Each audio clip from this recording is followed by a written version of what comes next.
Je m'appelle Eva Andréotti, je suis psychologue clinicienne en libéral, psychologue clinicienne et de la santé. Au niveau de ma formation à l'espace du possible, j'ai été formée à l'hypnose thérapeutique ericksonienne et j'ai effectué un module de formation en mouvement alternatif pluriel, le module MAP de base.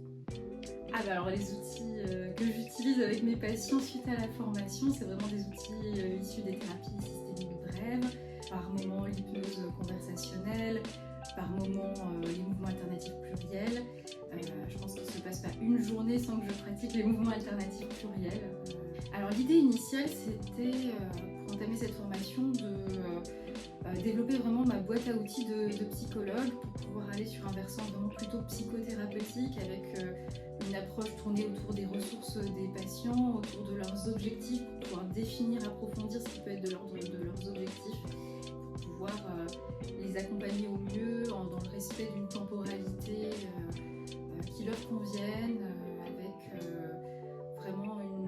une possibilité d'aller au plus près de leurs ressources. C'est vrai que ça m'a donné quand même beaucoup d'appui, une bonne assise, et puis c'est vrai qu'il y a un accompagnement qui est fait qui permet de pouvoir se développer, grandir dans sa pratique, continuer d'évoluer par la suite. Je pense que c'est fondamental de pouvoir continuer à se former, à avancer et à répondre aux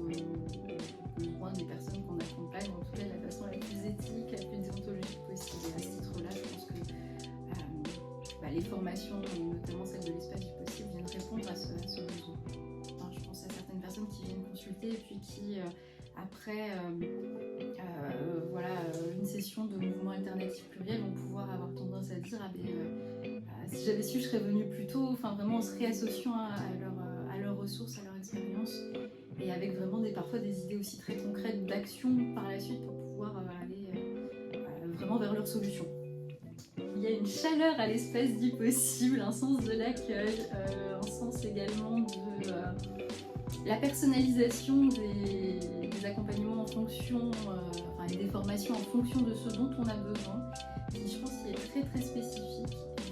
et surtout des professionnels savent de quoi ils parlent, qui pratiquent, qui peuvent guider dans la pratique, continuer d'accompagner par la suite, et je trouve que ça c'est extrêmement précieux. C'est une ambiance très chaleureuse lors des formations, avec un espace de sécurité, de confiance aussi, parce que c'est une formation où on va pratiquer les uns sur les autres, les uns avec les autres, s'accompagner aussi, et donc dans le cadre de ces formations, je pense qu'un esprit de bienveillance et d'entraide, c'est aussi nécessaire, et c'est vraiment ce qui est encouragé à travers ce qui est proposé à l'espace du possible. Je pense que ce serait le mot compétence.